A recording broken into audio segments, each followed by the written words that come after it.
ஒரே குடும்பத்தை சேர்ந்த 18 பேர், சுமார் 3 தலைமுறைகள் ஒரே நேரத்தில் ஷஹீதான கோர விபத்து.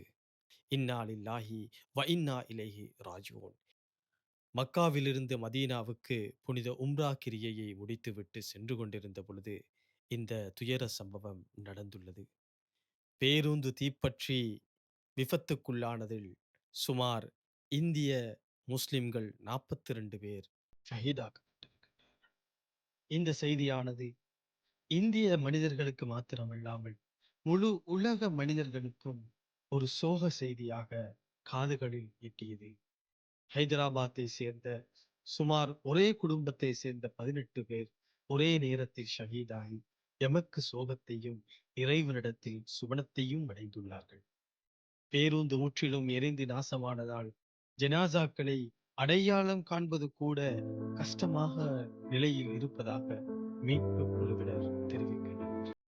இந்த பஸ்ஸிலே இருந்த 20 பெண்கள், 11 சிறுவர்கள் உட்பட மொத்தமாக 45 பேர் ஷஹீதானார். 24 வயதான முகம்மது அப்துல் ஷுஐப் என்ற ஒரே ஒரு பயணி மட்டும் உயிர் பிழைத்துள்ளார். அல்ஹம்துலில்லாஹ். இவர்கள் அனைவரும் புனித உம்ரா கடமையை முடித்துவிட்டு எதிர்வரும் சனிக்கிழமை இந்திய நாட்டுக்கு செல்ல இருந்த பயணிகள். அல்லாஹ் அவர்கள் அனைவரையும் பொருந்திக் கொண்டு மேலான சுவர்க்கத்தில் ஜன்னத்துல் ஃபிர்தௌஸ் ஆயிலாவை வழங்க வேண்டும் என்று இருகரம் ஏந்தி பிரார்த்திப்போம்.